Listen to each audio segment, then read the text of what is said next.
We're delighted to have the second panel in our series on teaching ethics, views from across the university. I'm Robert Klitzman. I direct the Masters of Bioethics program here at Columbia. And this is a series that we've started.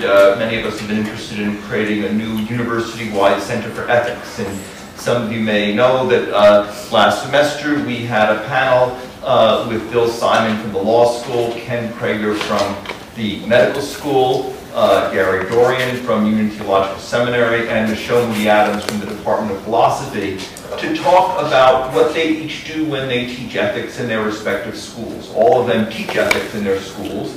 And as we thought about the fact that the world needs more ethics these days, and you only have to look at the front page of the New York Times to see that, let alone Fox News or elsewhere, it occurred to us it'd be great to see what we each are doing when we teach ethics in our respective schools, what we can learn from each other, what are similar things, what is it that we're teaching, what works well, what doesn't. So we're delighted and honored to have a wonderful second panel today.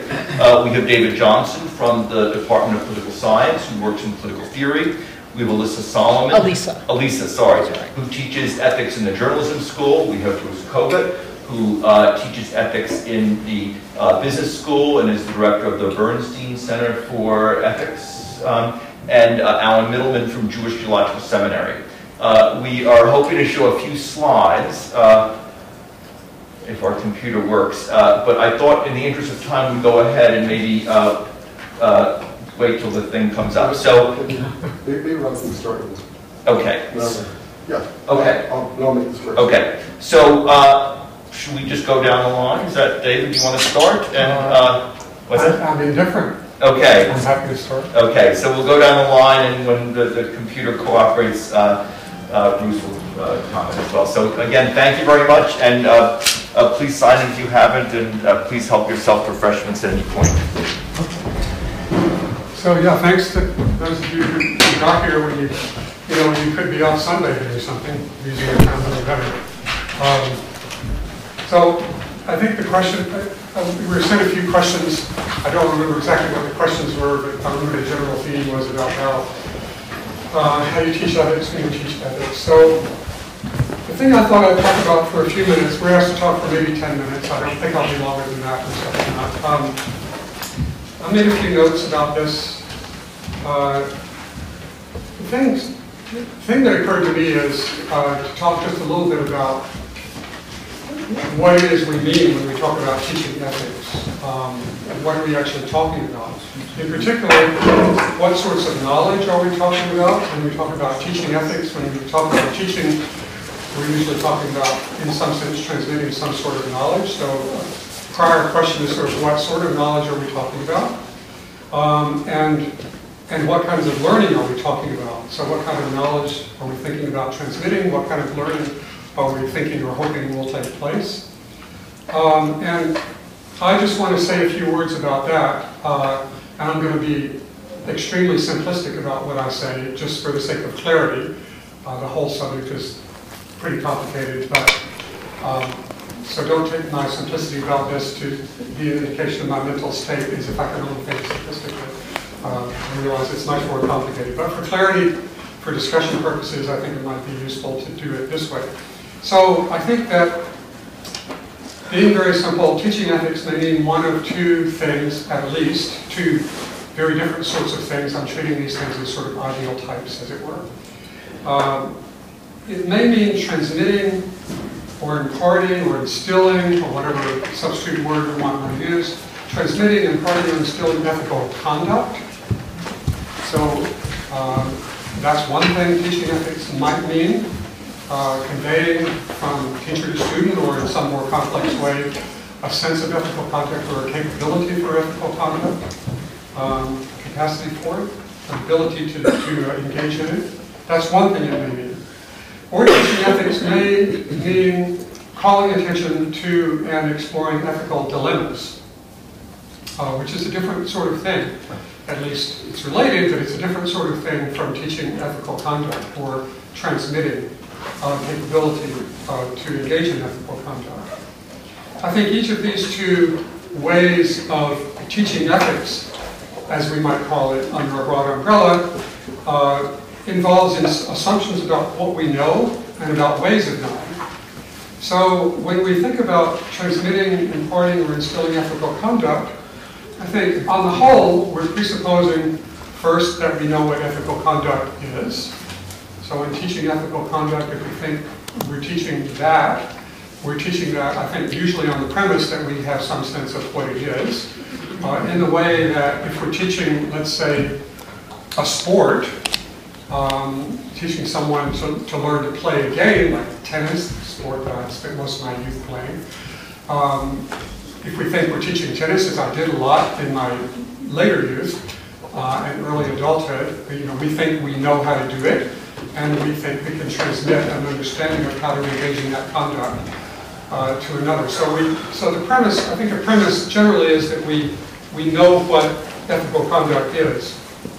A second assumption, as it were, about this sort of teaching ethics, transmitting capacity for or transmitting ethical conduct itself, is, I think, that the relevant kind of knowledge is a sort of know-how, where I'm resting on a distinction between, as the distinction is made in many, many different ways and many different idioms, but one can distinguish between know-how on the one hand and knowing that on the other hand. That is, know-how is ability to do something, as in the ability to hit forehands, backhands, overheads, and the rest of them.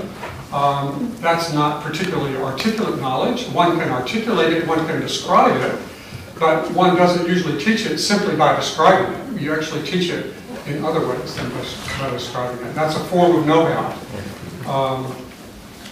Teaching performance arts is similar to that. On the whole, you teach performance arts.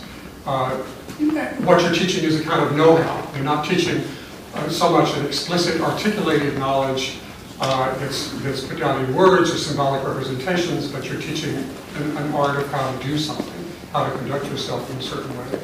So these are two things that I think are attributes of transmitting and imparting ethical conduct. One, we sort of assume we know what the conduct is or what good ethical conduct is. And secondly, we think the relevant kind of knowledge on the whole is a kind of know-how, a kind of practical knowledge as distinct from theoretical knowledge or conceptual knowledge or something like that. If we think we're calling attention, if in teaching ethics what we're trying to do is call attention to ethical dilemmas and exploring them, analyzing them, and so forth, then on the whole, when we're talking about ethical dilemmas, we are presupposing that there is a lack of, we may feel we understand the right solutions to dilemmas, but we're presupposing that there's a lack of full understanding or settled understanding or consensual understanding of what to do in response to ethical dilemmas. A lot of issues that come up in ethics, in discussions about ethics in ethics centers and so forth, focuses on this sort of thing. So, for example, the vote that took place in the British House of Commons just within the last few days to permit the use of, to permit in vitro fertilization using 3 donors instead of 2, that is the 2 biological parents, people who are who will be the actual parents, and a 3rd donor who is to donate mitochondrial DNA only. That's an innovation just passed into law. Well, it's not officially law yet because it hasn't been approved by the House of Lords or it hasn't passed into law, but it's been voted on by a very large, overwhelming vote in the House of Commons. The decision to permit in vitro fertilization using 3 donors rather than 2 raises a number of ethical dilemmas. And so largely that's a cognitive matter. We want to think through what the ethical ramifications of this sort of thing are, whether they really are permissible or not, and so forth. So I think on the whole, this kind of teaching presupposes, or at least treats as a likelihood, that we don't really know exactly what ethical conduct is, that we don't know exactly what the correct solution to an ethical problem is, and we teach it, we expose it, we explore it in order to work toward an understanding of what a correct or best solution might be. And the second attribute of this kind of teaching ethics, I think, is that on the whole, the relevant kind of knowledge here is not practical knowledge or know-how. It is more cognitive knowledge, more articulate, more theoretical. and so forth. So these are two, I think, quite different sorts of things we might mean when we talk about teaching ethics. There can be others, as I said, I was going to simplify, so I've just simplified down to these two very different sorts. Now, in my judgment, which is, I think, a pretty conventional judgment, although people differ about these things, the first kind of knowledge, the transmission of ethical conduct, insofar as we are teaching ethics that way, is done, I think, mainly through example and imitation, and not just as teaching sports and performance arts and so forth is usually done, and not so much through cognitive processes. That doesn't mean that there are no cognitive processes involved. Of course, there's cognition involved. But it's not mostly, I think, transmitted through telling people how to behave or telling people what ethical conduct is. That may be a piece of it, but on the whole, it seems to me that example and imitation are usually considered, and I consider them, the most effective means of teaching ethics in this sense. Through showing more than telling, to use the conventional way we talk about, say, college admissions essays and things like that. You should show rather than tell. I think that's the way that kind of teaching goes on, or at least is most effective. We teach the second kind, we teach ethics in the second way, I think, mostly through rational discourse. That is, we analyze, we try to understand exactly what issues are raised, what the consequences of this sort of, in the case I have in the example I mentioned, what the consequences of this type of in vitro fertilization might be, what sort of problems might be raised by this. We have a lot of rational discussion about all that. Teaching ethics in that sense, I think, involves fundamentally rational discussion, not example and imitation. In the particular example, we don't have example and imitation to work from. We have an ethical dilemma. We have an ethical issue. So I'll just say a few more words. It seems to me that universities have a role. I mean, universities, I think, have a role in both these kinds of teaching of ethics, although I think their roles are different in these two types. On the whole, it sort of stands to reason to me that although universities have a role in the first type, that is transmitting ethical conduct, I don't think universities have a special and privileged role in that. Indeed, I think they have a sort of subsidiary role in that. Things may have been different one time when universities really were clerical institutions, and when they trained clergy, and clergy were supposed to be trained to go out and meet with their flocks and transmit things that they learned to universities. On the whole, universities aren't conceived so much that way anymore, although some are. But on the whole, that's not the way we conceive the university. Certainly not the way we conceive this university so much anymore.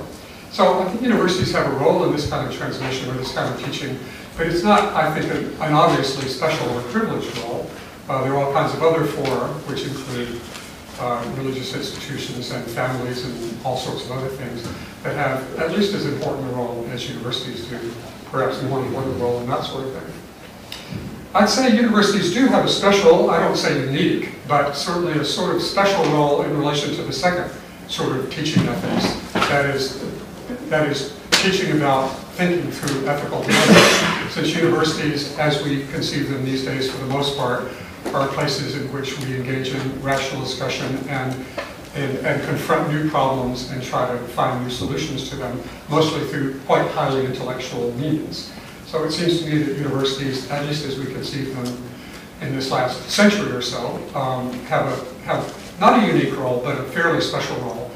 There can be other institutions that do this sort of thing, but universities clearly, I think, have a fairly central role in thinking through problems of this sort. So, I'll only say a very few words about how I teach ethics, which is sort of the question in the first place with this background in mind.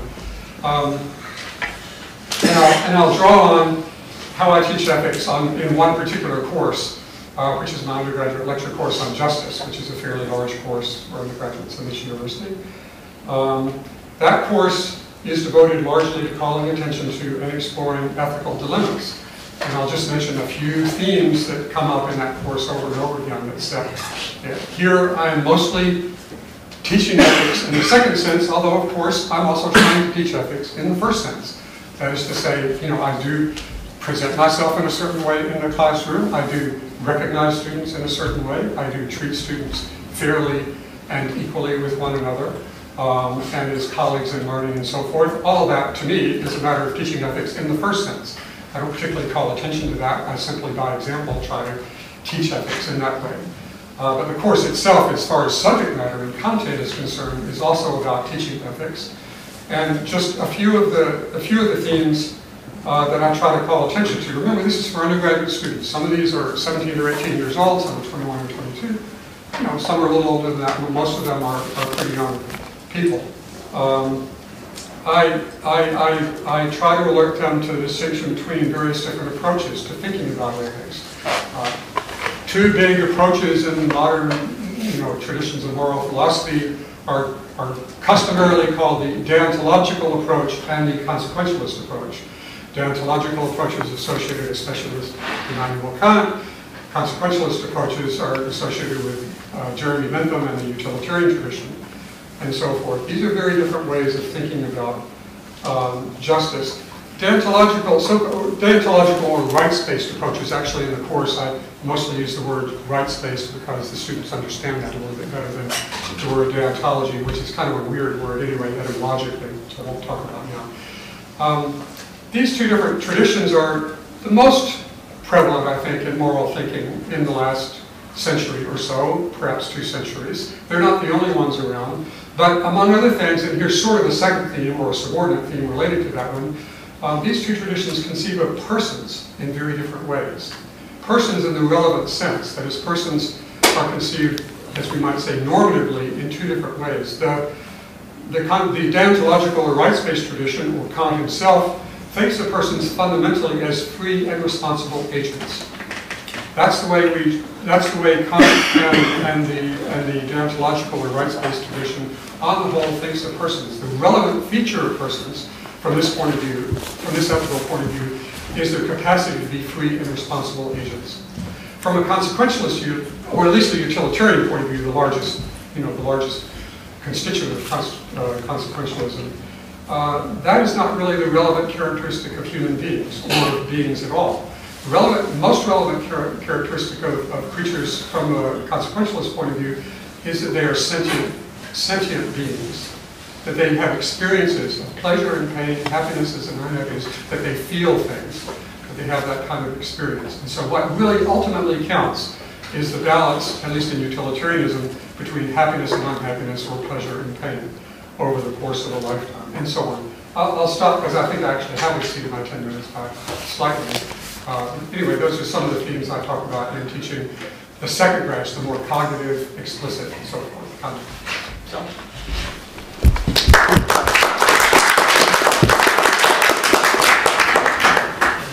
So, It's me? Okay. Okay, I'm just going to stay here. Okay. For one thing, if I stand behind that, I'm too short and you won't see me behind that screen. So I'll just sit here and I'll speak up as best I can. I teach in the School of Journalism, very different context. It's a professional school and it's a graduate school. So the students are older and we have them for not quite 10 months. And they take a required course in ethics, which lasts 7 weeks. And it's one of 4 mini courses that we colloquially call the 4-pack. And the other 3 are journalism history, business, and law. So in the ethics class, we don't have to deal with libel law or those kinds of matters. That's taken care of in the law course. And these courses, the students take these courses all day Friday. So they take one from 9 to 11:30, and then they take another from, I think it's 1 to 3:30. And they do that for 7 weeks, and then they take the other 2, the second 7 weeks. And I usually teach, if I'm not teaching the other thing I teach in the J school, then in the fall, then I teach 2 sections usually.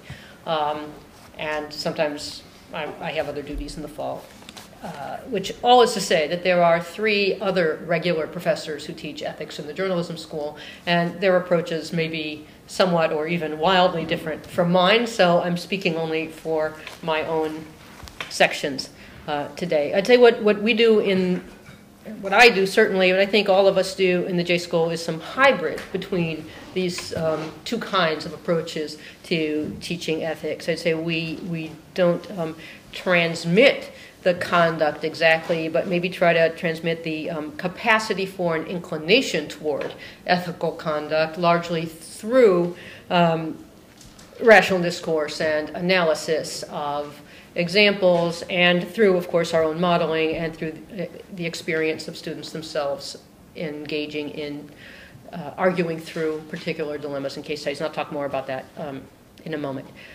I usually begin my course by welcoming everyone to the gray zone. I explicitly say that we're not there to issue the rules. There are a bunch of rules that are no-brainers.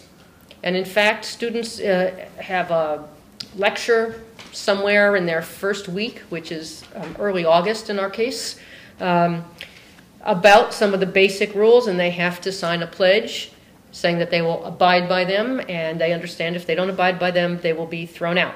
So they cannot plagiarize, they can't type quotes, they can't make stuff up, they can't say they were shot down in a plane in Iraq, if they weren't. And they know that these are, that there's no issue here. These are unacceptable breaches of conduct, the end. What we do in the ethics class is practice how to deal with the cases where it's not clear, where in fact there are basic ethical principles and values that we all agree are important and should be abided by that come into conflict in particular cases. Then what do you do? We all might agree that you shouldn't lie. But what if lying is the only way to get a story? We also agree that it's important for the public, that the public has a right to know about things, and we have to hold government accountable in a democracy. What if the only way to get information that is going to hold government accountable is to lie or to steal a document or something like that, or to cheat? We all agree that a private citizen's privacy should be protected. What if the public has a right to know something? Where is that line going to be drawn? How private does someone get to be? Where's the line between a public figure and a private figure? If somebody posts something on Facebook and you as a journalist get them to friend you, can you use the stuff they're posting on Facebook in a story? Very basic things like that. There are millions of them. And so I'd say that the primary project in the class is to identify in any given case what actually are the core values that are in conflict, and then to try to reason through which one is going to take precedent and on what basis, and how would you argue that out. And it's kind of to do in slow motion what they are going to have to do constantly under a lot of pressure, under deadline. And to sort of exercise that muscle, maybe it is a little like tennis in that way, to sort of, practice whacking that ball again and again and again, so that when they have to do it on deadline, there's a kind of reflex for it. And they don't have to think about it. So if you're practicing that, hitting the backboard all day, when you're playing a game, you're not really thinking about your stroke. So so we do that, or at least I do that, through a series of modes, all of them sort of rational, discursive modes. We use case studies. There's some excellent ones that have been written by the Case Study Consortium here at Columbia that started with journalism. And of the 7 sessions, I think 5 of them I use these prepared cases. I pick different ones depending on what issues I think are important at the time, and I also am looking for various kinds of balance. Like I want to do some broadcast, some web-based, some print-based, because those all have different kinds of issues. Students read them in advance. There are about 70 students per section, and I divide them into 4 groups for online discussion. I pose 4 different questions, one to each group, and they have to engage in online discussion before the class about the one question posed to their group. So there's some conversation among them in a somewhat large group before class, and then I read all of those. I spend the whole day before the class reading those so that I can come in and sort of be Phil Donahue and sort of go around and say, well, Robert, you argued such and such, and David, you argued such and such, so I'd like you to articulate that view. I'd like you, and now you get in here and support him because now, So there's that element of the class, and we spend a little over an hour usually on the case. I also bring in an ancillary case or some event that's happened in the news, usually within weeks, because there's always something, but certainly within months, that students discuss then in class for about half an hour in small groups that are student-led. And so there's a group, each week a different group of students is tasked with preparing the discussion. And so then without me, they sit in groups of about 8 and hash out another question that's related to the bigger questions that the main case brought up, and then usually the last 45 minutes of class is more of a presentation, and maybe this is in some ways most like the transmission or the demonstration, where people who have faced particular and also thought a lot about particular ethical problems in journalistic practice come in and talk about their experiences. So we had visiting the school this year, for example, an Egyptian journalist who worked both with a human rights organization and with newspapers in Cairo and is now here. And I asked him to address two things. One, issue of working under state censorship, and secondly, about the line between having been an advocate or even activist as a human rights reporter and a journalist, and to what extent, if any, there's a conflict in those roles. I usually have Bruce Shapiro from the Dart Center Trauma Journalism, who's housed at the J School, come in and talk about how to, about issues around interviewing sources who have experienced trauma. So whether they've been victims of crime or violence or lived through war zones or so on, there are particular concerns when you're interviewing somebody in the face of catastrophe. And he has very specific suggestions for that I think are very important. Of course, when journalists face any kind of ethical dilemma, it usually is under immense pressure. It's usually a decision that has to be made very, very quickly. And in the current environment, the changing commercial climate, the pressures are probably more intense than ever. The race to be first with something, when first is measured by seconds, not by half a day anymore, is particularly intense. And in some ways, I mean, in my opinion, it's starting to almost become irrelevant, which is a good thing, because those seconds really matter anymore, so you actually can take time to get it right instead of getting it first. But it's still a big pressure in our business. And there are a whole new set of conundra around how visible our work is while we're doing it. The uses of social media in journalism now that honor the need for us to be transparent has made us, so transparent that we're showing our work before it's done. It's a whole new methodology practice in some spheres of journalism where, like, a blog story could be accreting. The old model is you go out, report the story, you do your research, you do your reporting, you really think about it, you draft the story, there's some holes in it, you go fill them, you make sure the writing is as clear as possible, you publish the story.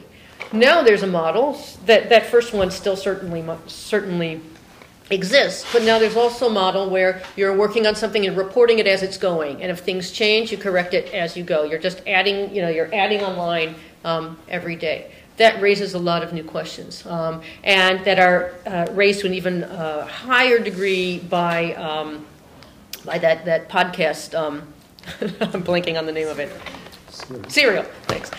Serial, where the problem of, for example, naming a suspect in a case who's not even charged yet becomes highly, even more problematic than it is in the model of completing a story and then publishing it. There are a couple of obstacles, apart from those external obstacles in the field. There are obstacles within the class. Like I said, there's 65, 70 students in the class. There are always a few who just resent having to take any kind of required class. And they just want to be handed the rules, even though we try to explain that's not the function of the class, or who say, well, if nobody's mind is changed by the end of a 2.5-hour session, what was the point?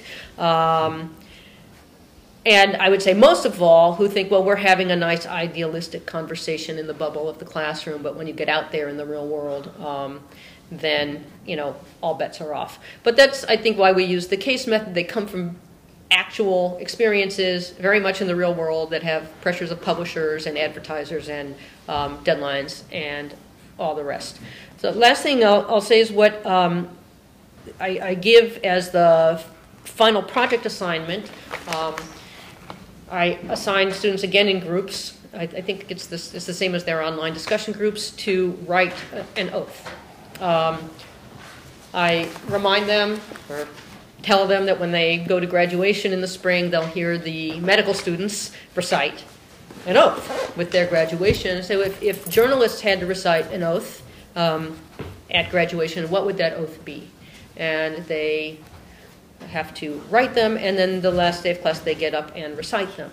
And it may sound a little corny, but I actually believe very much in the power of the performative gesture. First of all, it's an inductive exercise. They come to their conclusions, and they basically set their own rules based on the reasoning, the experience, and the thinking, and the modeling, and all of the things that they've been doing for the 7 weeks. They make a public pledge, which is a way of, I think, kind of owning, really owning what they say, and to hear them say it is incredibly moving. And I brought a couple of them from just this last semester. I thought I'd just read you some of the ideas that they came up with, and then that's it for me. So here's just one of them. We will strive to maximize the truth and minimize harm in all aspects of our work. Although the truth is a difficult concept to define and is abstract, we believe it's crucial that it appears in a journalistic oath.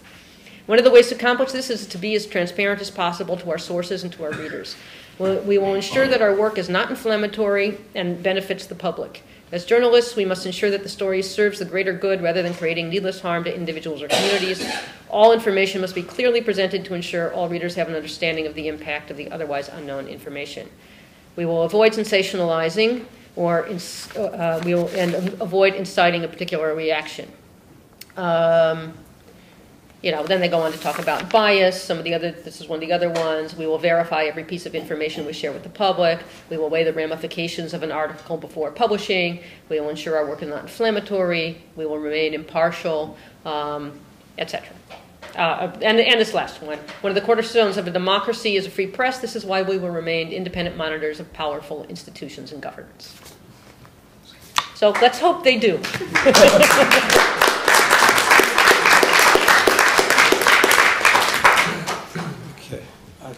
I will stand. So I teach at the Jewish Theological Seminary, JTS, 122nd and Broadway. We are not part of the university, but we're an affiliated school. We've been around since the 1880s in one form or another. We have an undergraduate college. Our students go here and to Barnard. We are also a PhD granting institution, so we have a graduate school. But the meat and potatoes is the rabbinical school. That's how the place started. So we do have this quite practical project going on in our midst, perhaps synonymous with a medical school or a school of journalism. But I have little to do with it. So I'm going to speak at a more philosophical level, I think, than something corresponding to professional school of thought.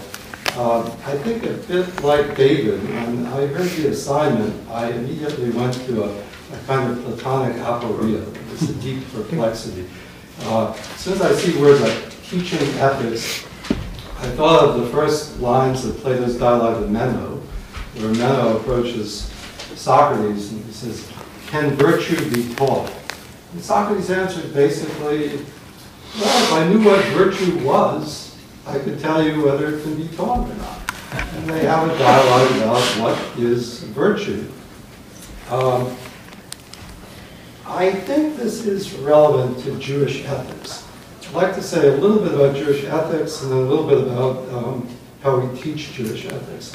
I want to say something about Jewish ethics because I think it's disanalogous in some ways to the other forms of ethical discourse that you'll hear, or that we're hearing.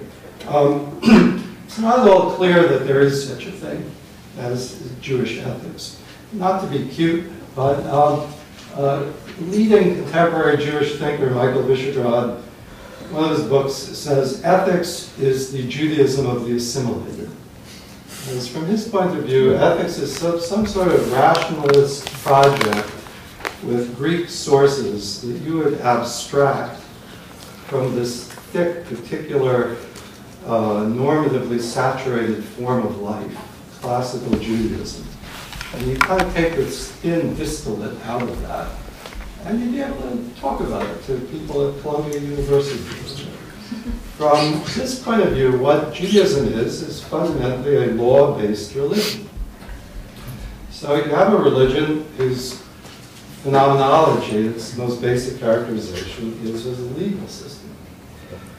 So immediately there are questions. If you erect this notion that there's a Jewish ethics, is that something that is more fundamental than the legal system, which is thought to be divinely initiated? Is it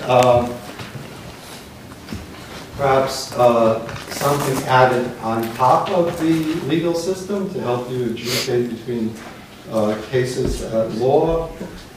It just raises a fundamental kind of perplexities. Ethics, even at home, as a conceptual category, as a kind within Judaism. It seems to me there are several views about this. One is that law is so preponderant in Judaism that there's really no air left in the room to talk about ethics after you talk about law. The best you could say is that ethics might pertain to some departments of Jewish law. So, for example, I used to teach a course with a retired surgeon who became a rabbi and who came to specialize in Jewish bioethics. But when you look at the sorts of texts that we study, they were really legal texts. You know, taking ancient precedents, ancient pieces of legal reasoning, and trying to apply them to all of the baffling contemporary challenges of medicine, of biology, genetic engineering, things like that. It was really something I think it would be more correct to call medical halakha. Halakha being the Jewish, the Hebrew word for traditional Jewish law. Is that what we mean by ethics? Another view is that you have halakha, you have Jewish law, and Jewish law is just infinitely rich and complicated. But in order to think deeply about how to apply this law, you have to not only be an expert in its formalism, but you have to have the right disposition. You have to have an excellence of character that allows you to decide hard cases. So ethics gets added to Jewish law as a sort of spiritual discipline. The traditional word for this in Hebrew is musar, which is, I think, as close as classical Judaism comes to something that we might call ethics. So I just want to put out there that Jewish ethics is a problematic term. It's problematic in purely a conceptual way, but it's also problematic in a kind of political and cultural way. Another way that Jewish ethics is sort of disanalogous to some of the things we might discuss here is that it is, if you think about journalistic ethics or medical ethics or business ethics, these are moral reasoning applied to areas of human activity that generate normative problems and challenges. Jewish ethics applies to all relevant areas of human activity. So it's not domain specific. It's entirely general.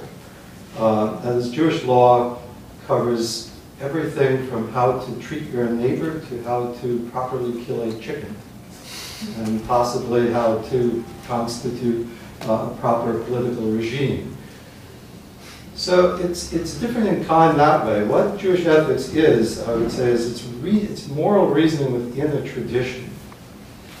It's this ancient tradition that comes with a lot of constraints that you might not have in any other area. So, for example, I just read over the weekend a 30-page rabbinic responsum, which is a rabbi's learned answer to a problem.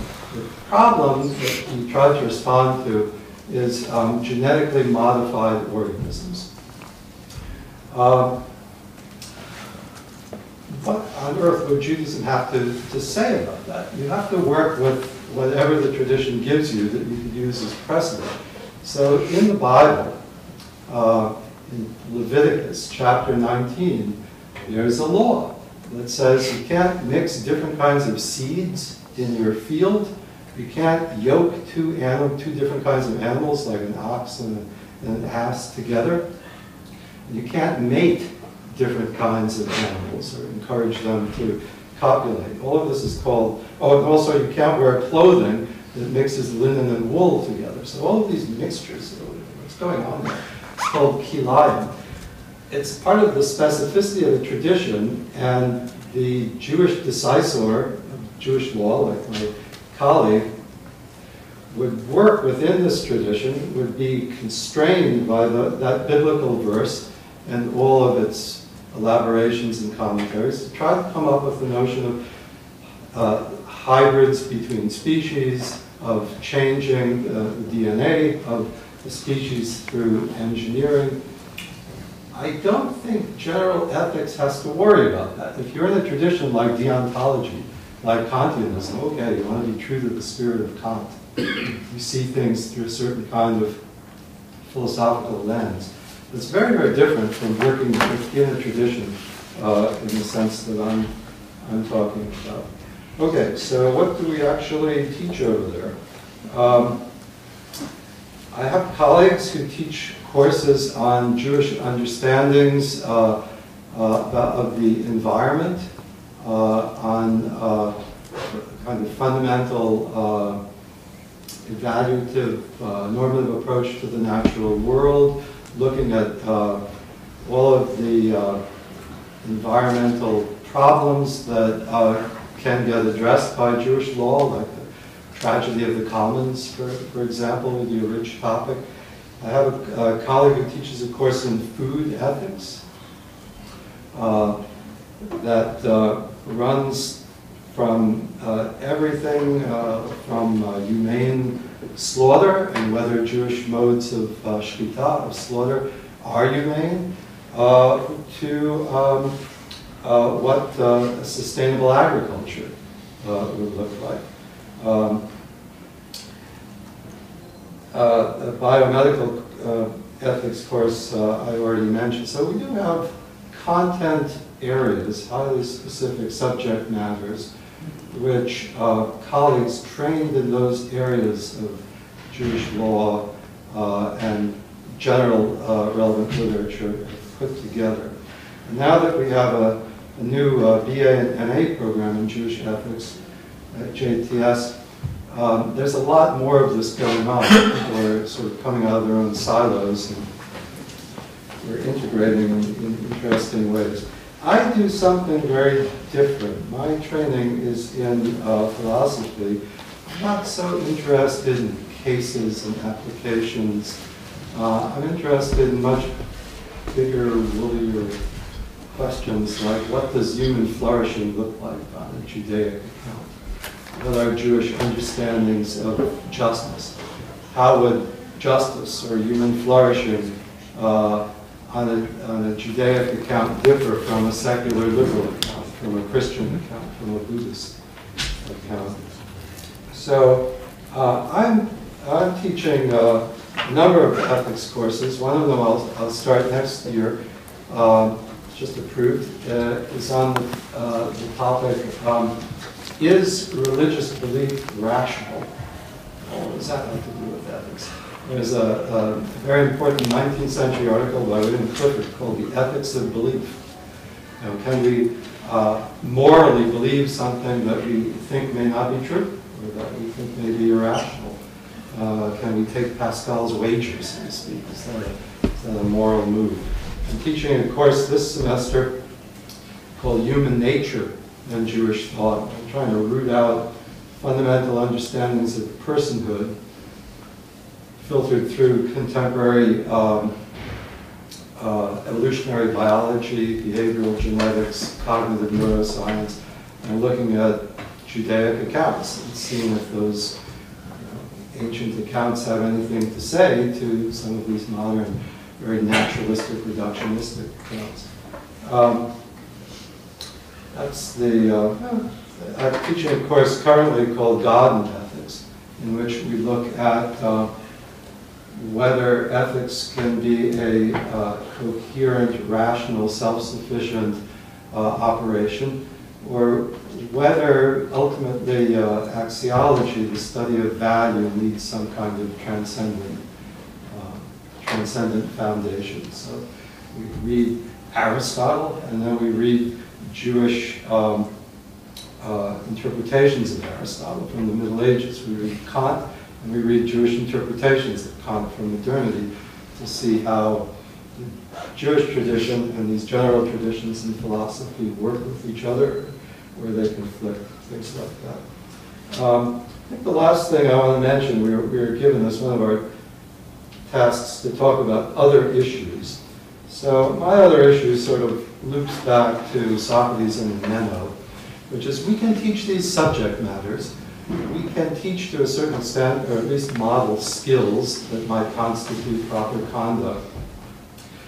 But can we really teach human beings to be virtuous? I think the thing that perhaps interests me most in the Jewish notion of flourishing is its moral perfectionism, its austerity, its demandingness, its picayuneness, all things that are very much out of fashion today. So I would like try in my own teaching to make a case for the kind of stringency and austerity of the traditional Jewish ideal of shlemut, of wholeness, of working toward human perfection, of a comprehensive understanding of virtue. I'll leave it at that.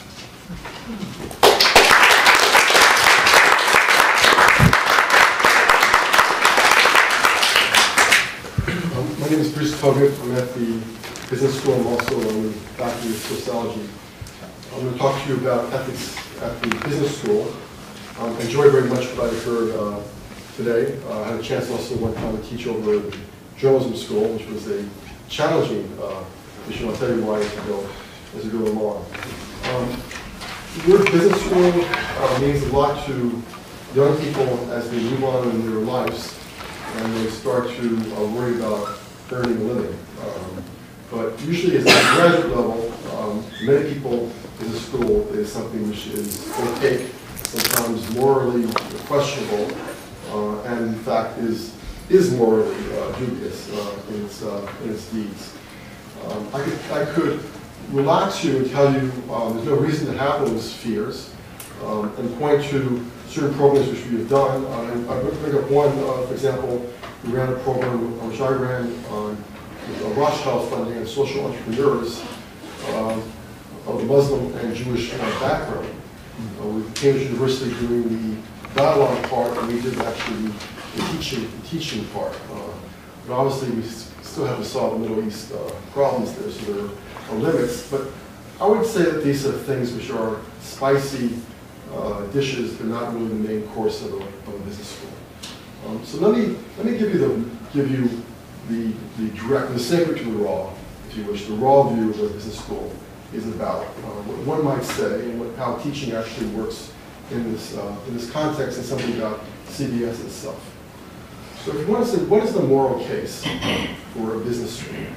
It primarily comes down to that the creation of jobs and employment for a country, for a community, is central.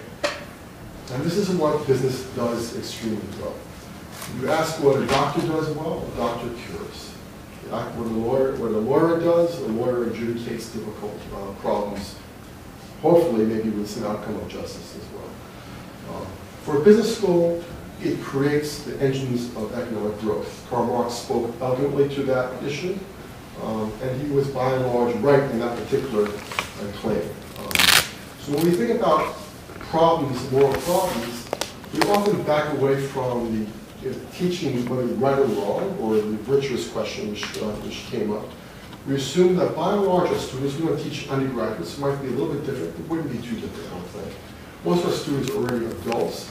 They have pretty well set moral outlooks on life. They go through a screening process. We don't take people straight out of prison into the school. So there's something about this already in terms of selection which is important. In teaching at the journalism school, there's lots of back and forth on business. And one of the things you tell people, the Fox News, versus the New York Times, which one is more moral in this world? Or a blog versus some other source which you want. One of the things, ideas which also business school pushes is the concept of markets. And if it's not something which is breaking the law, it is a sense of law which is very important to a business school. If it's not breaking the law, then by and large we say, why should we impose a particular moral vision of someone? Let people decide through the markets. The markets will sort. I use the word sorting, which is a great concept. And they will go to a financial firm which is good. Kronos Bank in Holland is a wonderful bank which does green alternative funding with the deposits they receive from people. Or they can go work for an institution which is more questionable. And that's a choices which they actually make. Why should we impose that upon them? They will sort. We may give them preferences in what it stands for, but that's ultimately their decision. So it's the creation of wealth is a fundamental principle. That's why we, at the graduation, we don't have stethoscopes, you may know this, but we wave dollar bills. And I'd be happy to not wave dollar bills. We can wave euros, or we can wave other currencies. As long as it's currency, even bitcoins, we'd be happy to wave that particular. Is that wrong? It's somewhat embarrassing, to be honest with you. Nevertheless, it's also terribly honest, right, in its expression. That's what the business school actually does. The intellectual merits of this approach are probably many. I do think most people, teachers of this stuff, tend to be more in terms of Aristotle about the middle way or some sort of a good life and what that actually means. We are primarily utilitarian in our views. I'm not saying me personally, but we are utilitarian. That's the roots of economics. There is a deontological discussion. We would never use that word, which came up around the oath a few years ago. I was actually on the Jon Stewart show, embarrassed on national TV. My kids adored me for it, but I suffered terribly as a result of the experience, saying what oath is good for and why it would not be particularly good. So these issues do come up as well. So in this environment of so many different students, right wing, left wing, which is so different from the rest of the school, what does we actually do? So one thing I want to start off and tell you is that if you look at the politics of the university, we know a lot about that in California. 44-1 of the sociologists are Democrats versus Republicans. 44-1. When you look at the areas of economics, it's 2-1. Sociology is about 6-1. So Democrats tend to be pretty prevalent on most campuses. When you get to a business school, it's still pretty much in that direction, even for the faculty itself, not so in economics. But it's really not the issue of politics per se which really matters. It really has to do with the views of whether or not you believe in the power of markets, ultimately, versus some sort of other intervention which comes into play itself. So this is what we put out to them. This is actually the design. I came in 2007. The school had already created the architecture of what we do. Paul Glassman preceded me as the head of this Sanford C. Bernstein Center for Leadership and Ethics. You put the two together. We have an orientation which consists of teaching leadership values. It's nice, values versus values. It's kind of a nice, polar ideas to think about. We then also talk about issues of the corruption and how that's works. And then finally, we talk about issues in terms of corporate governance, how the firm is governed. That's orientation. Students don't remember anything. They're like fish are just thrown into a pond. They're in total shock. But maybe something is deep in their memory, which comes up occasionally. We have things called core courses. These are all core courses. And they all teach at least one session has a so-called IBS, Individual Business Society course, which is devoted to a topic. Now, for example, manager economics teaches something perhaps on values-based. These are the three things I just mentioned: governance, responsibility, and values-based leadership. These are the three pillars of the program. And there's other topics as well. So they'll teach that. Now, manager economics will teach the question, for example, of if you're in Uber, students always think about Uber. You know, and there's about to be a snowstorm. Is it fair to have the highest price possible? You know, should the marginal price equal whatever you can possibly get out there, depending upon what the demand is at that moment in time, independent of what might be the variation of people's needs or ability to pay. And students get very lively about this. There are some students who think, of course they should go out there and charge the highest price. And some students think, that's a horrible idea to do that. You get variance within the business school itself. But it's not that it's the solution is imposed on students. It comes in the context of discussion around that. And this is what we're able to do, like the journal school, elsewhere to have that particular discussion itself. We also have some experiential. This is an example of experiential. So we have the orientation, we have the core, and then we have kind of an elective. Students who want this more experiential approach, and they all write essays about the ethical crisis which they have in their lives. And we often bring back alumni to teach this, and we use a book called by Mary Jim Telly called "Giving Voice to Values." She's very influential, and Mary was. Wrote a number of things in this, and she used to teach here. But the idea here is, since we don't tell students right or wrong, what do we actually do? So we would give them, for example, this problem. This is it's actually only 2-page based. This is one paragraph. As a new hire, Jack Jones had just completed the fast-track management training and was sent to the carpet division's sales team. He reported to Matt O'Reilly, who had been at the firm for 30 years. First day on the job, Matt asked Jack to ship an order to a volume customer and to get a discount indicating that 15% of the carpets were damaged. Right? Rather than getting a straight discount, they're doing something about it's damaged, and somehow that allows them to pay the discount. Matt was stunned and did not know what to do. So this is kind of a problem we put forth. That seems very simple, but actually students will respond to this in various ways. And I used to teach in international business school in Europe. And then you get everything possible. You have people from Russia who had more recent experiences, or what might be, or people from Singapore. The U.S., even though we're about 35-40% foreign, so-called foreign, you know, Americans we love the world so much, we want them to be just like us, is usually what we say. We tend to dominate culturally. So everybody kind of lines up in this a little bit, and, well, maybe there's kind of these views we should actually have. But they say, well, maybe we should do this, but you know, maybe it's a terrible thing to do. Oh, it's okay to do that. What's the industry practice? But the key thing is that you put people in a position of what actually they will confront, and they will definitely have confronted or will confront the situation, definitely in some sorts of their lives. And the issue we put forward is, how do you manage your way to a solution, an ethical solution, in which you are comfortable? Right? They're not damaged? Is that the point? They really aren't damaged. What's that? Is that the point? Right. That they're not actually damaged. Okay. Not actually damaged. But Matt doesn't like it. He's stunned.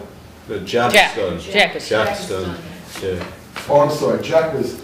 Jack is stunned. I'm sorry. Jack was stunned. So right. I apologize. Right. I do it correctly when I was just throwing you because I know you guys you need to be woken up with it.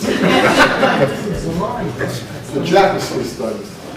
And they have this discussion about it. And the idea is that you manage your way through. You manage your way through this. So you might speak to your boss. What do you get? Your boss is Matt. You can't trust Matt. Who do you talk to? You go to the factory. Does the factory actually know this is occurring? So it kind of a management of the crisis. And then the ultimate thing might be, if you cannot manage your way through it, you can exit the firm itself. You might go to the authorities when it's illegal, but you exit. And this again is a market source. You don't like the firm, why are you there in this person? You can exit this particular one. You want to be a game changer? You want to change that? This is what you might do. It depends upon the individuals themselves as you walk through it. The other thing we do is more in context of the center itself. Not sure, this is about 1 minute, but maybe I can show this to you real quickly. This is something we did on the crisis. This is with the Fred Friendly group, which unfortunately no longer exists. It was in the wonderful group in the journalism school. And this is an event we put on the Fred Friendly session. Let me see if this works. I think there's a volume thing on this.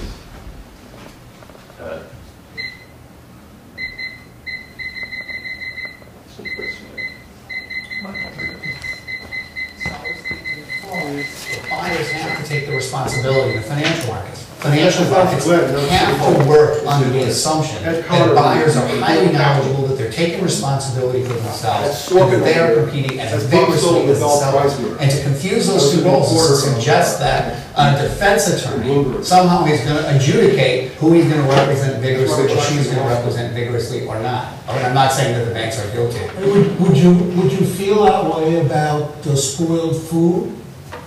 No, because I think you're committing fraud in that case. I think that you have to reveal what it is that you're selling. You can't be intentionally withholding the fact that food is spoiled. Okay, but if you said, how about buying spoiled food, and the buyer said, yeah, I'd like to buy spoiled food, I don't think you'd say, hey. There are ways of describing spoiled food that don't sound so good. and I would, we've all eaten some of that. So that's the kind of outreach which we do, which was then put on the NPR, the public TV station, for the grant from Sloan. So we do this. We do teaching in the core. We do the experiential learning as well. We do the outreach to the community. We also do the research. And I'd like to tell you about the research, but maybe I'll stop here and we can discuss that. Do I have a minute or two? Yeah, if you want, yeah. Let me give you one example of what it might look like. So what I did not mention was social justice. If I look at one of the biggest distinctions from what I heard said in many of the talks today, and also the law school, is that social justice is very rarely brought up as a concept in the business school. And that's not because people don't believe in social justice. It just has no, in a sense, foundation for us. The economics is powerful. Negative liberties, John Locke, the value of private property, is very strong there. But then when you depart from it, you have to play kind of the John Rawls games, where you imagine yourself not in the world, but in looking down on the world, and you actually believe that poor people are more worthy than rich people are, which not everyone believes, by the way, for that marginal dollar. And it comes up in various ways. I'll give you two quick examples. Income inequality.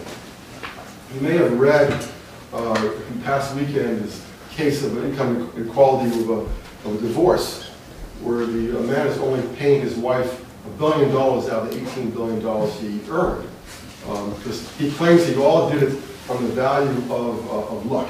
And since luck is not his own work, he's only responsible for the $2 billion of it. He's just a passive recipient, and therefore she has no more right to that luck than something that's crazy. That's great. And in that, by the way, is beside people from our faculty who value whether it was luck or was not luck.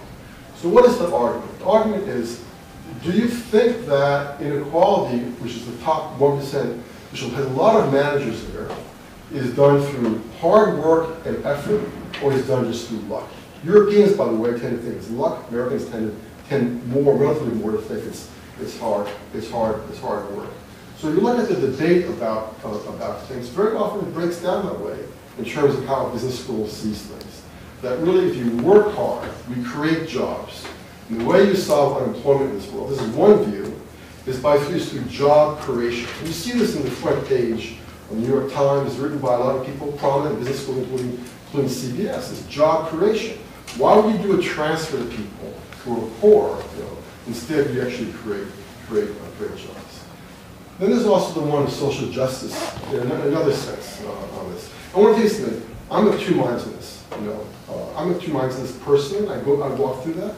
But I would say to you something. One of the things business schools do is not just take the philosophical example, but they kind of say, what is the innovation around that by which you can do that? If you believe there's a social justice problem, what can you actually do in order to achieve an improvement through the tools of what business does best? And this comes issue back to whether it's social entrepreneurs. Now, I don't want to whitewash the business school saying that all social entrepreneurs are doing good, but you can imagine people right now creating certain financial instruments which could help communities, or alternative energy plans which could help communities. So it kind of using that mentality for social good. I even talked to the Occupy Wall Street and said to them, I don't know whether you're right or wrong. Actually, I have a sense that you're right or wrong in this. But business schools can help you.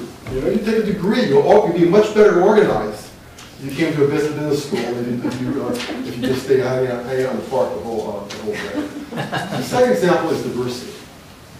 So it's okay to say in a public institution, the university receives public funds, there's a responsibility to social justice, because the government tells us that. But what about in terms of a private institution? Should boards of directors be forced to have a certain composition of women on that, or a certain composition of underrepresented minorities? Is that correct? That's at the heart of capitalism, if you wish, in the John Lockean tradition. That's private property talking. That's interference on these matters. But at the same time, you have to be disgusted by how few women there are on boards, right? And you have to be disgusted by the very few women and men of color who are on boards. So how do you reconcile these two things? And you can then think maybe have a discussion about what would be a reasonable way to view this problem in terms of achieving some sort of minimal quota, if you wish. Quota is a very bad word in this country. But a minimal quota, which actually might achieve a little bit of justice without too much violation of private property. That kind of trade-off analysis, which economics and business thinking is all about, is kind of trade off these two things so you reach at some point a resolution which might be better than the current world which we actually look at. And these are the kinds of things we research. Thank you.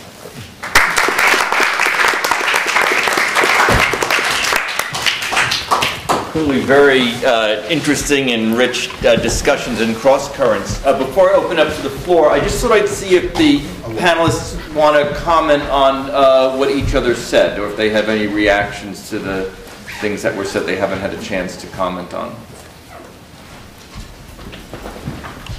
I mean, I would just say that Occupy Wall Street doesn't want to be organized that way. Right. I mean, they were proposing a horizontal model that is completely antithetical by design for a purpose. And it could be they could learn a lot from the business school, but business people maybe could learn something from that as well. So there was a debate. So the Davos, which certainly has a bad reputation, had a social entrepreneurship group, which is run right under the name of the founder of the World Economic Forum. And there was amazing people in the room. Some of these social entrepreneurs are really amazing people, but one guy was delivering drugs in Africa. And drugs go very quickly bad, and you go into remote parts of Africa, and they had these motorcycles which would just go out and deliver drugs in the remote villages in Africa. Amazing, amazing story. And then there's a venture capital guy saying, the problem with you people is that no one here has pitched your enterprise to me. If I was someplace else, you'd all be asking me for money. And the guy who does the delivery in Africa says, there are many venture capitalists in the world, but there's actually very few of us who make these things happen. And that is true. But that's I think the importance one beyond just that discussion is saying, what is the innovation which you would bring? So if you would tell me it's horizontal organization, how would you do it? How would you organize it around that? And then you think from that, and I'm all for that. I think bottom-up organization for Columbia University would be a good place to start as well. How do you make that work? And that becomes the pragmatic. Maybe pragmatism is our primary approach to working through these issues. Other comments to each other? All right, so why don't we open the floor up? Comments, reactions, questions? All Arthur, yes. Yes, well, you mentioned social justice at the business school. Is there any, interest in the question of fair opportunity? Because, Locke did say you can appropriate things, but you have to leave enough that is good for others, who, by making the same efforts, would reap the same rewards. And it's a little bit like a Monopoly game, isn't it? Where instead of everybody getting a fair share of funny money at the beginning, right. You only get to play in the game if somebody already there wants to give you some funny money, right? So is there any concern with underwriting the idea of a fair opportunity for everybody? I mean, you were reaching out to the people on Wall Street there to come and take business school but some of them maybe couldn't afford going to the Columbia Business School. So even if that was a good idea, which it isn't, there's a question of fair access or fair opportunity. Is anybody preoccupied with that, or is this a fairly, self-content group of people who can afford to go to the Columbia Business School, so they're not worried too much about anybody? There definitely is the inequality issue in universities in general. So we all know that. And it might be interesting. If I remember a little bit of the Bible, there's things about every 49 years what happens to debts and all that kind of stuff and so on. I don't think that's something we encourage debt forgiveness too much at the school. But I would turn it back to you on that because certainly you're right. I mean, how can one say you're not right? You have to. What do people need to survive? They need education to be players, etc. So need health. And then we're just going to argue about how much, right? So I don't think, everyone of a certain, no matter what their politics are, is going to agree with that. We're just going to argue about how much, I think, on it. But let me just go to move from that part of the distribution to the top distribution. Does it bother you, I'm asking you, that people make an extreme amount of money in this country? Does that bother you?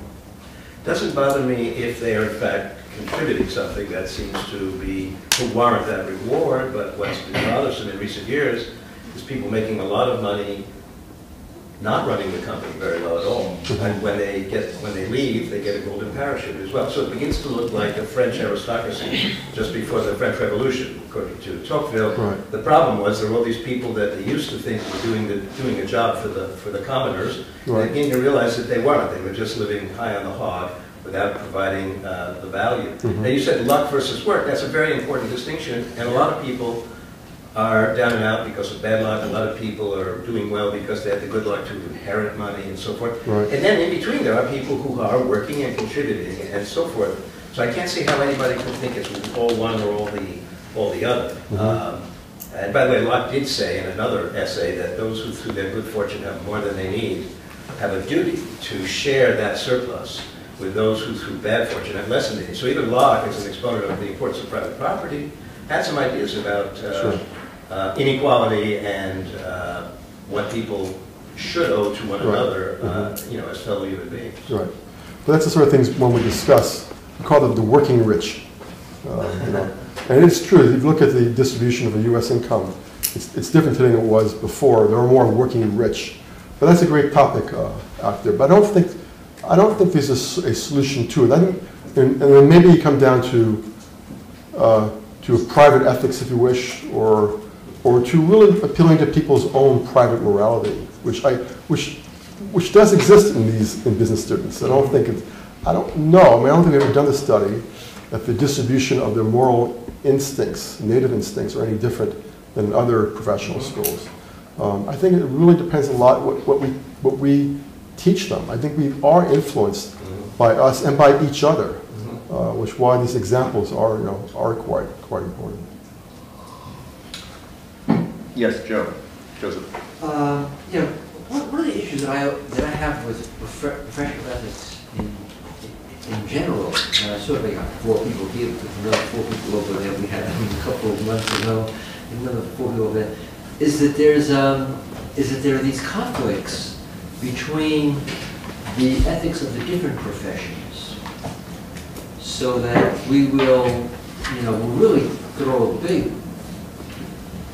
big question mark over one profession, let's say medicine, that decides to assume a marketplace ethic, or a journalist who assumes a marketplace ethic and goes for the money, goes for the cash.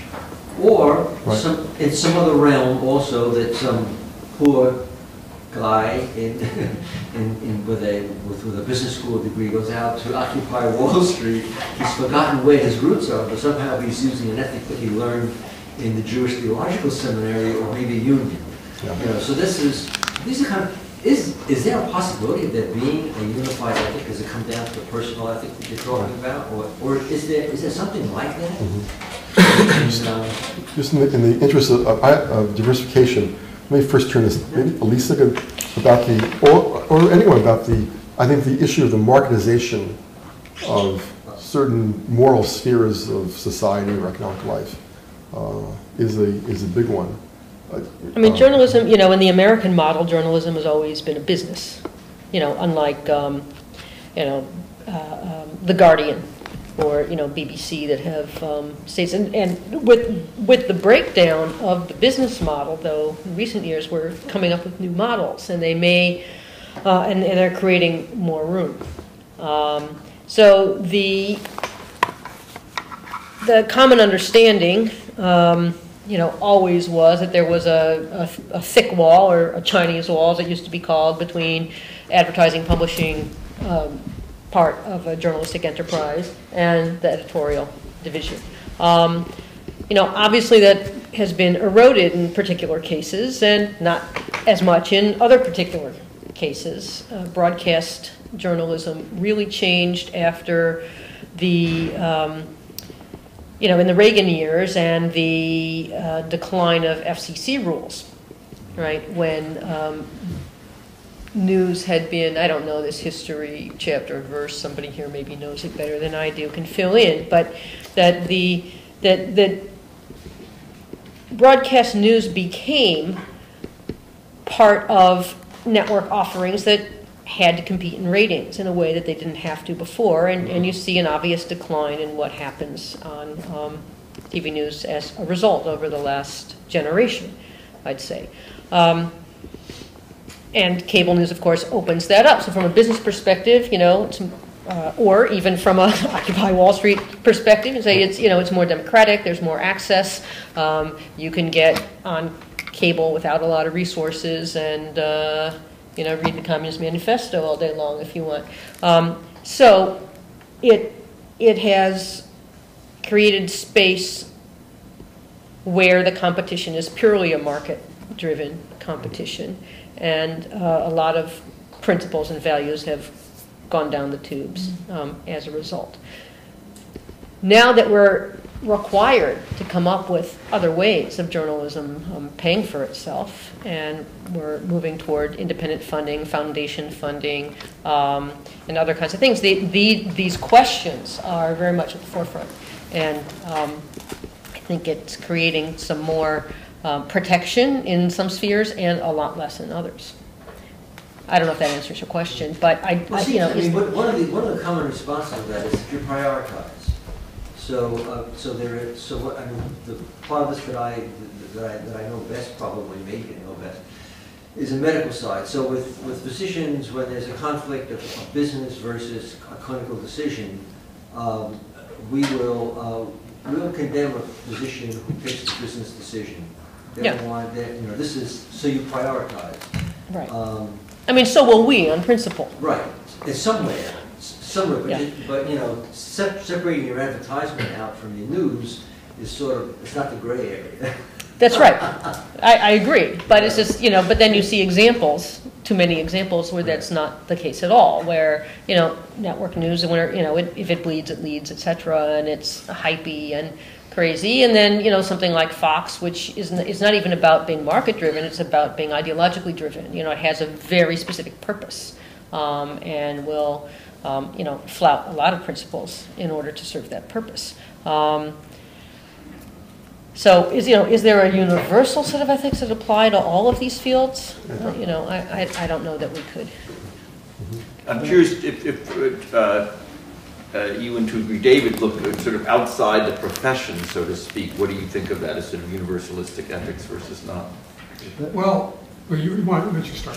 Okay. In the, I think, 1960s, philosopher Alistair MacIntyre wrote a book called A Short History of Ethics, roughly from Homer to Nietzsche. Fast forward 30 years in his Gifford lectures called Three Rival Versions of Moral Inquiry, he came to a completely different view, that there are traditions within Western philosophy, Western moral thought, that are so fundamentally discrepant from one another. There are understandings of what human life is for, of what proper conduct is, of what any ranking of values should be, that these are not just different voices in one tradition. That the Western tradition is fundamentally heterogeneous and there's no integration possible, and it'd be a fool's errand to look for it. So I think you have a whole line of thinking that you see it in people like Machiavelli and Max Weber and Martha Nussbaum today, that our condition is fundamentally one of tragedy. That if you choose one set of values, you're choosing against another set of values, that everything is relative to a framework. Outside of the framework, it's incommensurable, it's unintelligible, you can't explain to someone why you value what you do, and basically we're in this kind of completely disintegrated situation. That's a tragic situation. I don't believe that. I want to be more hopeful than that. But so I'm just saying, I think among philosophers and students of culture, your question is also being played out. Yeah, I guess I'll make a comment that has a bearing on this topic anyway, but also introduces, I guess, a little bit of a different note. Especially on the question of, let me take as the example or the basis for talking about this, some of the business ethics and market-based issues that Bruce talked about. So one thing that I think fairly often, in my experience, doesn't enter into discussions like this very deeply or sufficiently is that, in my view, there are a lot of very large systemic questions. When people talk about teaching ethics and so forth, that's the experience. I mean, questions like this don't usually enter into discussions about teaching ethics and ethics and so forth. We're usually thinking about individual conduct, the conduct of news organizations or business organizations, and so on and so forth. We're almost always focused on particular players, whether those are collective players, but subordinate collective players, or individuals, or so on. But there are a lot of very big issues of ethics that are that transcend that are really truly systemic. And so when we talk about ethics in this way, we're sort of overlooking some systemic questions a little bit. And so let me just introduce that note. So again, to take the sort of market and corporate kind of background, it's not the only one, to take it because it's conveniently laid out here a little bit. There are big questions about, let's take private property. There are big questions about how property ought to be defined. The Lockean, standard modern liberal conception of private property is a particular conception of property. Property has been around since at least ancient Egypt. It's been around for many thousands of years, but it's been conceived in very, very different ways.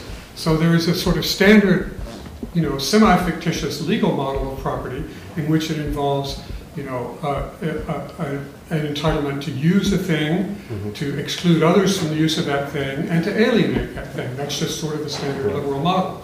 But that's a particular model. Not all forms of property, in fact, take that. Not all property takes that form. Indeed, most property, if you speak of the economic value of it, doesn't even take that form at all. But that's the standard way in which we think about it. So what is the law of property and what ought it to be? Same is true for the law of contract and for the practice of contracting. We have a particular view of that that's developed, and that's a very distinctive view.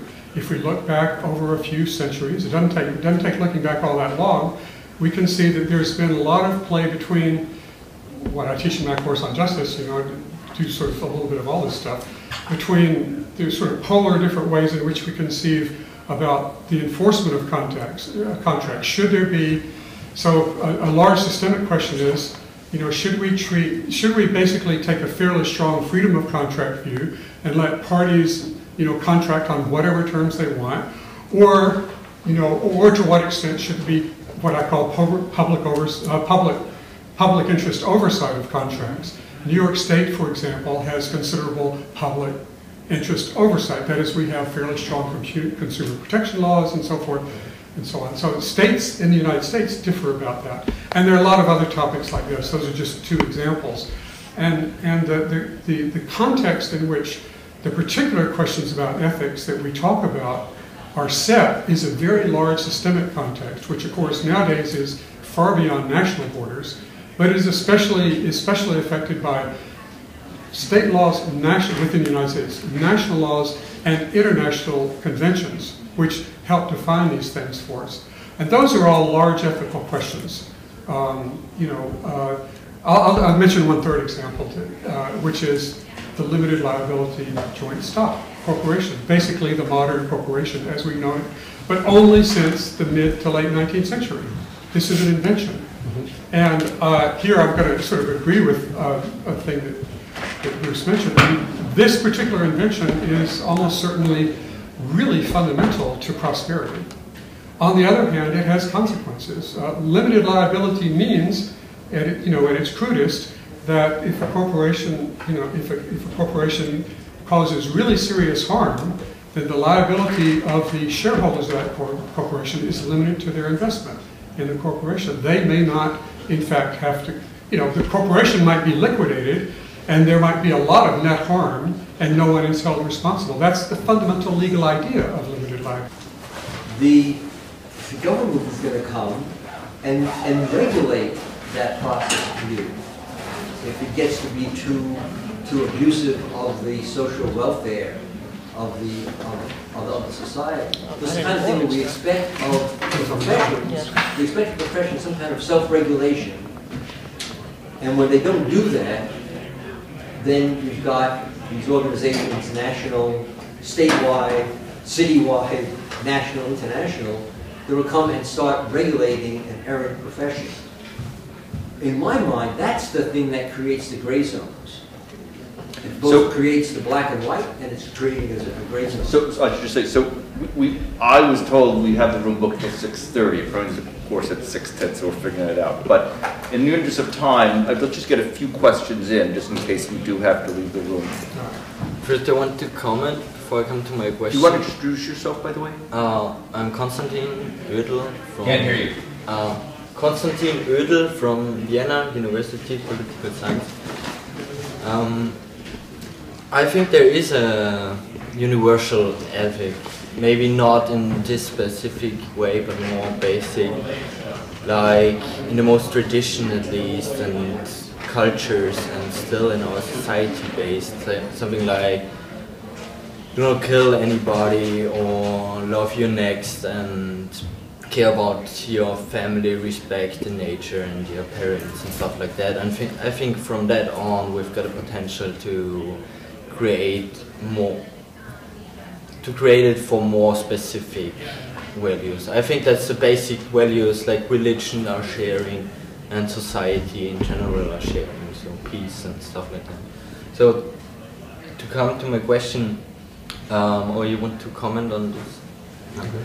So my question is, you were speaking about the practical knowledge, know-how, and theoretical knowledge. So my question is how to teach ethics for practical knowledge, or more for the knowledge of practice, to act in an ethical way. Like, I think religions have the potential more or less through the rules, but I question law in general to teach somebody to live in a right way. But I'm more interested in how to teach somebody to act ethically and not like just to think about ethic questions. So this question is up to all of you. Yeah. I think Bob wanted to take a few questions. So perhaps that second question as well? Yes. Go ahead. I have a question about where bioethics sits at Columbia. Because I noticed GMO, IVF coming up, and in thinking about this as a scientist, I think about we're teaching professionals, right? We're teaching students, but who's listening? Are we getting traction at the corporate level? Are we getting, and so as someone who's interested in bioethics, I'm wondering where it sits. I think that's actually a question for Rob, and he can hear the beginning of it. So I'm just wondering where bioethics sits at Columbia. Okay, let's talk, we can talk after. I'm not talking, yeah. We may have to leave the room, so I apologize. One more question. Yes. Go ahead. My question was related. I came to the session, my name is Elaine Shatner. I studied political science in college, and then I used to teach medical ethics, and I went to journalism school. And my perspective is that... So next time you do the whole panel for us. Well, it's fascinating. I'm not going to talk about the business school or anyway. What strikes me is, I don't know your name, the rabbi from the JTS referred to... Yeah, I'm with Mittleman. Okay. And David mentioned sort of abstract and conceptual ethics versus practical ethics, which is what you're saying and we're all saying. And the question is, can abstractions be applied in the professions, and do we need to teach those? My personal experience in the medical school, which in my opinion is way ahead of other professions, because doctors take this oath. They basically are obligated to do what they think is the right thing, but yet what they teach may be so different and so, and based on different premises of ethics than what's taught in a business school or a journalism school. It has to do with the weight of the public versus the private, the weight of your responsibility as a practitioner to an individual versus the group and so forth. A politician might need to value the public versus an individual. So how at Columbia are you, here we're all in an ivory tower in that 1%. Is, thinking about these things, is there potential to share those ideas so that they might be implemented, so that a concept of justice could be, abstracted to a very practical problem in journalism school? Not just talking in this room here, a few of us. Like what is Columbia doing about it? So let me just say, just to give a context for this. So many of us, I work in bioethics, as many of you know, and many of us in conversation realize that there are many of us who work in ethics in our individual schools. So I work in there's ethics in the med school, law school, etc. So we decided to have a series of panels to find out what we each do. So the first session was in November. We had someone from the law school, someone from the medical school, etc., Union Theological, Seminary, philosophy. Now we decided to have other people. And so what we want to do is to have a conversation, to understand what are the issues, what's different between the way we teach ethics and the ethical issues that come up, be they theoretical or more case-based in business versus journalism versus medicine versus law. What is the role of those areas that may teach more, I'll say, the theoretical side rather than the more practical side? What can we learn from each other? And I think that's why we decided to have this as a session. So I hope that gives a little bit of context. I realize some people were here last time, some weren't, but that's what we're trying to do. And I think part is because I think medical ethics has a lot to learn from theology, from the ways that our colleagues in other schools are teaching ethics and vice versa. So it looks like we may have to leave into the room. I want to suggest the ethical thing to do is to cut the baby in half. We're at about 6:15. They were supposed to start a few minutes ago. We're supposed to have a few more minutes, but why don't we just... Yes, why don't we just what? Cut the baby in half. So stay a few more minutes. So, no. I think we're at about 6:15. Okay, all right. So again, I apologize for the snafu where my Lillian's trying to find us in the room, but we will, to be continued. I'll be here. Maybe some of us can talk in the hall. And again, please join me in thanking our wonderful panel.